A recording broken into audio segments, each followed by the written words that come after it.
ನಿಮ್ಮ ರಾಮ ಮಂದಿರವನ್ನು ಸ್ಫೋಟಿಸ್ತೇವೆ, ಸುಧಾರಿಸಿಕೊಳ್ಳಿ. ನಿಪ್ಪಾಣಿ ರಾಮ ಮಂದಿರ ಸ್ಫೋಟಿಸೋದಾಗಿ ಬೆದರಿಕೆ ಪತ್ರವನ್ನು ಬರೆಯಲಾಗಿದೆ. ಮುಂದಿನ 2021ರ ಒಳಗೆ ರಾಮ ಮಂದಿರವನ್ನು ಸ್ಫೋಟಿಸ್ತೇವೆ ಎಂದು ಬೆದರಿಕೆ ಪತ್ರ ಬಂದಿದೆ.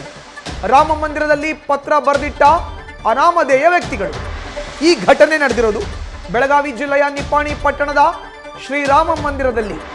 ನಿಪ್ಪಾಣಿ ಶಹರ ಪೊಲೀಸ್ ಠಾಣೆಯಲ್ಲಿ ಈ ಸಂಬಂಧ ಪ್ರಕರಣ ಕೂಡ ದಾಖಲಾಗಿದೆ. ನಿಮ್ಮ ರಾಮ ಮಂದಿರವನ್ನು ಸ್ಫೋಟಿಸ್ತೇವೆ ಅನ್ನೋ ಬೆದರಿಕೆ ಪತ್ರವನ್ನು ಬರೆದಿದ್ದಾರೆ ಅನಾಮಧೇಯರು. ಬೆಳಗಾವಿ ಜಿಲ್ಲೆಯ ನಿಪ್ಪಾಣಿ ಪಟ್ಟಣದಲ್ಲಿ ಇರೋ ಅಂತ ಶ್ರೀರಾಮ ಮಂದಿರವನ್ನು ಸ್ಫೋಟಿಸ್ತೇವೆ ಅಂತ ಅನಾಮಧೇಯ ವ್ಯಕ್ತಿಗಳು ಬೆದರಿಕೆ ಪತ್ರವನ್ನು ಬರೆದಿದ್ದಾರೆ. ಹೆಚ್ಚಿನ ಮಾಹಿತಿಯನ್ನು ನೀಡ್ತಾರೆ ನಮ್ಮ ಪ್ರತಿನಿಧಿ ಸಂಜಯ್. ಈಗ ದೂರವಾಣಿ ಸಂಪರ್ಕಕ್ಕೆ ಸಿಕ್ಕಿದ್ದಾರೆ. ಸಂಜಯ್, ನಿಪ್ಪಾಣಿಯಲ್ಲಿ ಇರುವಂತ ರಾಮ ಮಂದಿರಕ್ಕೆ ಬೆದರಿಕೆಯ ಪತ್ರ ಸ್ಫೋಟಿಸ್ತೇವೆ ಅಂತ ಈ ಪತ್ರ ಬಂದಿರೋದು ಯಾವಾಗ, ಯಾರ ಕೈಗೆ ಸಿಕ್ತು, ಹೇಗೆ ನಡೀತಾ ಇದೆ ಈಗ ತನಿಖೆ? ಸಂಜಯ್. ಮಧುಸೂದನ್, ಏನು ಬೆಳಗಾವಿ ಜಿಲ್ಲೆ ನಿಪ್ಪಾಣಿ ಪಟ್ಟಣದಲ್ಲಿರುವಂತಹ ಏನು ಶ್ರೀ ರಾಮ ಮಂದಿರದಲ್ಲಿ ಈ ಒಂದು ಪತ್ರ ಸಿಕ್ಕಿರುವಂತಹದ್ದು. ಮೊದಲನೇ ಪತ್ರ ಫೆಬ್ರವರಿ 7ನೇ ತಾರೀಕು ಹಾಗೂ ಎರಡನೇ ಪತ್ರ ಫೆಬ್ರವರಿ 28ನೇ ತಾರೀಕಿಗೆ ಸಿಕ್ಕಿರುವಂತಹದ್ದು. ಈ ಪತ್ರದಲ್ಲಿ ಏನು ಉಲ್ಲೇಖ ಆಗಿರುವಂತಹದ್ದು, ಏನು ಅಲ್ಲಾಹು ಅಕ್ಬರ್ ಹೆಸರಿನಲ್ಲಿ ಒಂದು ಬೆದರಿಕೆ ಪತ್ರ ಬಂದಿರುವಂತದ್ದು. ರಾಮ ಮಂದಿರವನ್ನ ದೊಡ್ಡ ಪ್ರಮಾಣದಲ್ಲಿ ಸ್ಫೋಟಿಸ್ತೇವೆ ಅಂತೇಳಿ ಈ ಒಂದು ಪತ್ರದಲ್ಲಿ ಉಲ್ಲೇಖ ಆಗಿರುವಂತಹದ್ದು. ಈಗಾಗಲೇ ಏನು ಮುಂದಿನ 20-21ನೇ ತಾರೀಕು ಒಳಗಡೆ ಏನು ರಾಮ ಮಂದಿರವನ್ನ ಸ್ಫೋಟಿಸ್ತೇವೆ ಅಂತ ಹೇಳಿ ಈಗಾಗಲೇ ಉಲ್ಲೇಖ ಆಗಿರುವಂತಹದ್ದು. ಅಲ್ಲಿರುವಂತಹ ಅರ್ಚಕರ ಕೈಯಲ್ಲಿ ಈ ಒಂದು ಪತ್ರ ಸಿಕ್ಕಿರುವಂತಹದ್ದು. ಇದೇ ರೀತಿಯಾಗಿ ಏನು ಈಗಾಗಲೇ ಹೈ ಅಲರ್ಟ್ ಕೂಡ ಘೋಷಣೆ ಮಾಡಿರುವಂತಹದ್ದು. ರಾಮ ಮಂದಿರ ಸುತ್ತಮುತ್ತ ಈಗಾಗಲೇ ಏನು ಜಿಲ್ಲಾ ಪೊಲೀಸರು ಕೂಡ ಈಗಾಗಲೇ ಇರುವಂತಹದ್ದು. ಈಗಾಗಲೇ ಮಂದಿರ ಆವರಣದಲ್ಲಿ 14ಕ್ಕಿಂತ ಹೆಚ್ಚು CCTVಗಳನ್ನ ಈಗಾಗಲೇ ಅಳವಡಿಕೆ ಮಾಡಿರುವಂತಹದ್ದು. ಮಧುಸೂದನ್, ಧನ್ಯವಾದ ಸಂಜಯ್ ನಿಮ್ಮ ಮಾಹಿತಿಗೆ.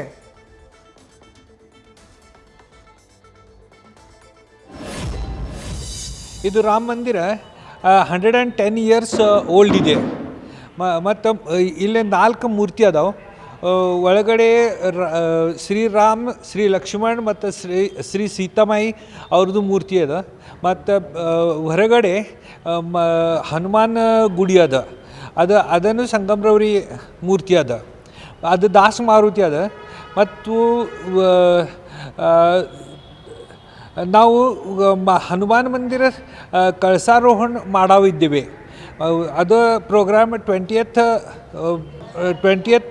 ಮಾರ್ಚ್ ಇದೆ. ಅದು ಆ ಸಂಬಂಧ ನಾವು ಎಲ್ಲ ಇಲ್ಲೇ ಬ್ಯುಸಿ ಇದ್ದೇವೆ. ಈಗ ಏನಾಗಿದೆ ಅಂತ 7ನೇ ಮಾರ್ಚ್ ಇಲ್ಲೇ ಯಾರೇ ಬಂದ ಒಂದು ಧಮಕಿ ಪತ್ರ ಒಗದ್ದಾರೆ. ಇಲ್ಲೇ ಗುಡಿ ಐತ್ರಲ್ಲ, ರಾಮ್ ಗುಡಿ ಒಳಗಡೆ ಅಲ್ಲೇ ಯಾರೇ ಇಟ್ಟು ಹೋಗಿದ್ದಾರೆ. ಅದು ಸುರೇಶ್ ದೇಶಪಾಂಡೆ ನಮ್ಮದು ಪೂಜಾರಿ ಏನದಾರ, ಅವ್ರಿಗೆ ಅದು ಸಿಕ್ತು ಆ ವೇಳೆಕ. ಮತ್ತು ಅಲ್ಲಿಂದ ಅವರು ನಾವೆಲ್ಲ ತೆಗೆದು ಓದಿದ್ದೇವೆ. ತಾಬಡ್ತೋಪ್ ಪೊಲೀಸನ್ನು ಬಂದರು. ಮತ್ತು ಅವರು ಅದು ನೋಡಿ ಅದರ ಮೇಲೆ ಆ್ಯಕ್ಷನ್ ಮಾಡೋಕ್ಕೆ ಶುರು ಮಾಡಿದ್ದಾರೆ. ಅವರು ಆ ಥರ ಧಮಕಿ ಇದೆ. ಅಂದ್ರೆ ಇದು ಮಂದಿರ ಉಡಾದೆಂಗೆ, ಗೋಲಿಸೆ ಮಾರ್ದೆಂಗೆ 2 ಪತ್ರ ಅದಾವೆ. 2ನೇ ಪತ್ರ 28th ಫೆಬ್ರವರಿ ಬಂದದ.